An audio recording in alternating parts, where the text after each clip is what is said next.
Golden temples, chaotic streets and the aroma of delicious street food. This is Bangkok, a city where tradition collides with modern life. From stunning street art along backstreet canals, family-run cafes where that Thai kindness is taken to the next level. Oh, bloody lovely. Street food that can't be missed, the aroma of flower markets, and of course, it wouldn't be Bangkok without a stop at two of its most famous temples. So pretty. If you're looking for the perfect one-day itinerary, want to know how much it costs and how to get around, you've clicked on the right video.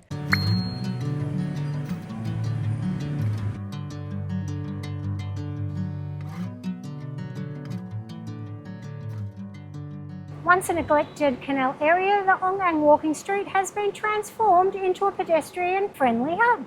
About a 5-minute walk from the Samyot metro station. This area comes alive after 4 p.m. with market stalls and street food. However, we're having a leisurely walk today during the day to see if we can find a coffee shop and to look at some of the street art. Bring me into golden sunlight.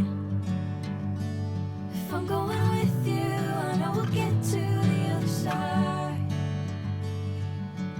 Sinking in, I know this feels right. Catching a breeze, love moving through me like a wildfire. This cafe is located along the canal. It is called Seven Brothers, One Sister and Mum. The owner is absolutely lovely. So I had a good old chat. He's been to Australia. He was over there for 2 odd years. The owner of the cafe has left us a tin of biscuits to try. He did say they're coconut biscuits.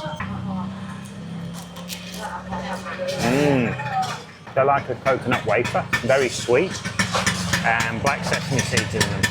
They're lovely. It's strange because it's sweetish, it's savoury-ish. When you get to the middle bit, the that's same where the time. spicy stuff is. Very nice. But what's important is the drinks. Iced cappuccino.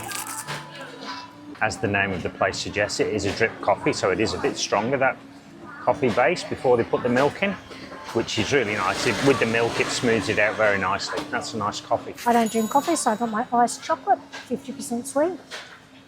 Very strong chocolatey. It's not overly sweet. That would be nice as a hot drinking chocolate as well, at that level. Really good. Come here, it's lovely. And it's a nice place to sit and watch the world go by. From the first moment I saw you, I knew I had to make you mine. Wanted to know everything about you. That looks good. It is holy basil, sweet chili, crispy pork. It's not spicy at all, but it's bloody lovely. 50 baht. Worth every cent. Mine is holy basil, don't know if it's been blessed, holy basil, crispy pork, chili. And I did ask for medium spice when she said, do I want spicy? Oh, it just looks so good. Look at that. Please live up to how good you look. Oh, the pork's got the crispy crackling bit. It's juicy. She's gone light on the chili for me. I think she might have thought I was a bit of a wuss. The basil's delicious. The rice is delicious. It's delicious. Eat here. It's called S. Roy's Kitchen. I think it's Roy's Kitchen. S. Roy's Kitchen. Yum. Well, that's lunch done. Yeah, there are loads of places to eat along here and they're so reasonably priced.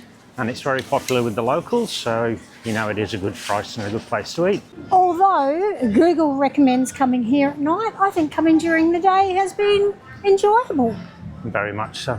But we're heading to our next location now. Wanted to know everything about you. I didn't want to waste no time. A 10-minute walk from Ong Canal walking street is the Yodpiman Flower Market. That's a nice walk along the river. Yeah, nice and cool breeze as well. Flowers are so incredibly cheap. These ones here are around 50 Australian cents. It's nuts. You get a bunch of roses for less than $3. So cheap.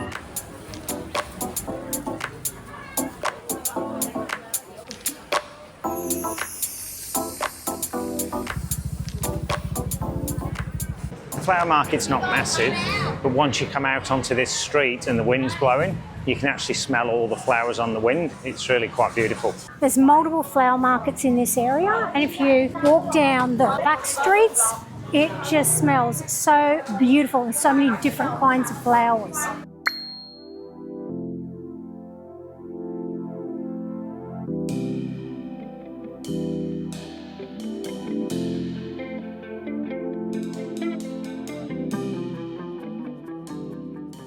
Wat Phra, or Wat Pho, as it's also known, is the home of the great Reclining Buddha. It's about a 10-minute walk from the flower markets, and there's a 300 baht entry fee to get in that you must pay in cash.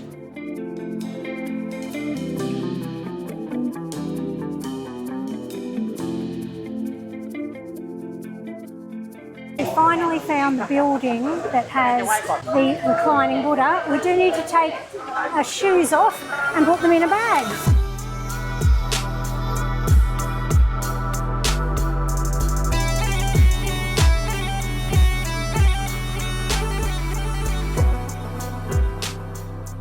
The Reclining Buddha is massive, 46 metres long, 15 metres high. We can't get it in a video for you because it's impossible to get it all in. It is made of brick and then rendered with plaster on the outside and painted gold. Its feet has 108 auspicious symbols made out of mother of pearl.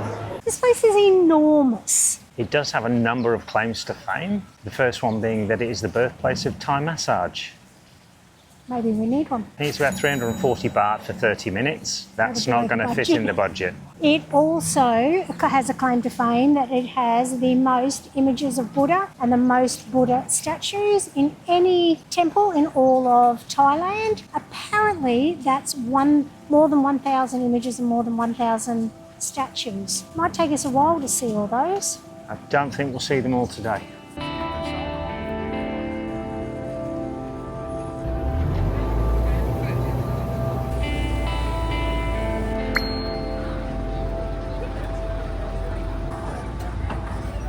Very easy to get to Wat Arun. If you come out of the western exit of the last temple we were at, it's a couple of minutes walk to the ferry. You catch the ferry across the river. It's 5 baht per person, and it lands right on where the entrance to here is. The cost to get into Wat Arun is 200 baht per person.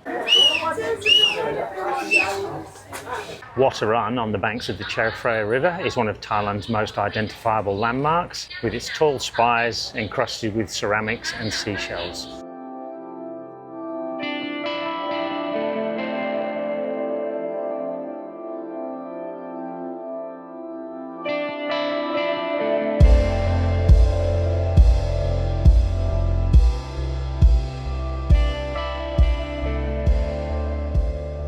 I really love all of the stone lions that are around the temple and all the big pots filled with water with the lotus flowers in there. Yeah. Oh, it's just so beautiful. The temple is named after Aruna, the Hindu god of dawn, hence why the temple's also got the name of Temple of Dawn. The central stupa is 70 metres tall, making it one of the tallest religious icons in all of Thailand. And you climb up the outside of it, and we're going to go and have a look now to see if that's possible. All right, these stairs look pretty tall and steep. It'll be interesting me getting up there.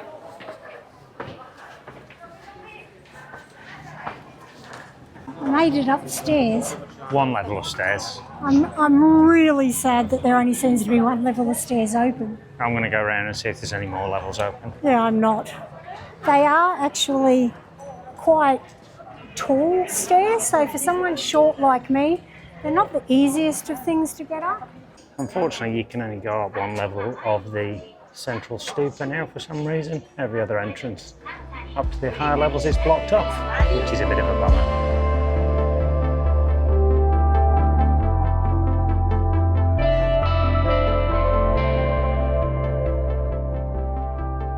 The central spire or prang at Wat Arun is where the relics of the Buddha are housed. And apparently Buddha's tooth's in there. There are a lot, and I mean hundreds, of people dressed up in traditional costumes having their photos taken by professional photographers. They kind of get in the way when you're trying to walk.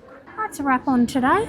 Yeah, a very easy itinerary, something you can quite easily fit in a day without any stress whatsoever. Not too much walking, very easy flat walking, easy public transport to navigate, Yeah, and quite an enjoyable day. yeah, some beautiful temples.